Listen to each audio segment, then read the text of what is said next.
ఇక్కడ ఉన్న ఎమ్మెల్యేలందరూ విషయం నేను కోరుతున్నా అధ్యక్ష. ఇప్పుడు జాబ్ ఫేర్ అధ్యక్ష, ఇప్పుడు గౌరవ సభ్యులు ఇద్దరు చెప్పారు, ప్రతి నియోజకవర్గంలో 3 నెలలకు ఒకసారి ఒక జాబ్ ఫేర్ నిర్వహించాలనేది ప్రభుత్వ లక్ష్యంగా తీసుకుంది. ఇప్పటికీ మీరు చూస్తే సుమారుగా 1587 జాబ్ ఫేర్లు మేము నిర్వహిస్తాం జరిగింది. దాంట్లో సుమారుగా 11,373 కంపెనీలు, ఎంఎస్ఎంఈ కంపెనీస్ కానివ్వండి, పెద్ద పరిశ్రమలు కానివ్వండి, అందరు దాంట్లో పాల్గొన్నారు అధ్యక్ష. తద్వారా 1,08,747 మందికి ఉద్యోగాలు ప్రభుత్వం కల్పించింది అధ్యక్ష.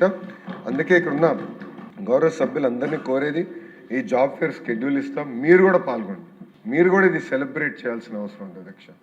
ఇది చాలా చాలా అవసరం అధ్యక్ష. రెండోది అధ్యక్ష, గౌరవ సభ్యులు చెప్పారు అధ్యక్ష, స్కిల్లింగ్ గురించి అడిగారు అధ్యక్ష. మొన్న కూడా గౌరవ ప్రధానమంత్రి నరేంద్ర మోడీ గారు కూడా ఢిల్లీలో ఆ చీఫ్ సెక్రటరీస్ కాన్ఫరెన్స్ జరిగినప్పుడు గౌరవ ప్రధానమంత్రి గారు కూడా చాలా స్పష్టంగా హ్యూమన్ క్యాపిటల్ డెవలప్మెంట్ పైన చాలా డీటెయిల్ గా డిస్కస్ చేశారు అధ్యక్ష. అక్కడ ఏమన్నారంటే, వొకేషనల్ నుంచి బయటకు వచ్చిన పిల్లల్ని సెలబ్రేట్ చేయండి. ఎందుకంటే ఇప్పుడు మీరు చూస్తే అధ్యక్ష, లిఫ్ట్ మెకానిక్ షార్టేజ్ ఉంది అధ్యక్ష. నెలకి 30,000 రూపాయల జీతం ఇస్తున్నారు లిఫ్ట్ మెకానిక్స్, దొరకట్లేదు అధ్యక్ష. ఎలక్ట్రీషియన్స్, క్వాలిటీ ప్లంబర్స్ దొరకట్లేదు అధ్యక్ష. There is a huge shortage. So గౌరవ ప్రధానమంత్రి గారు ఏమన్నారంటే, blue collar jobs skill upgradation జరిగినప్పుడు అది కూడా సెలబ్రేట్ చేయండి అని గౌరవ ప్రధానమంత్రి గారు చెప్పారు, గౌరవ ముఖ్యమంత్రి గారు చెప్పారు అధ్యక్ష.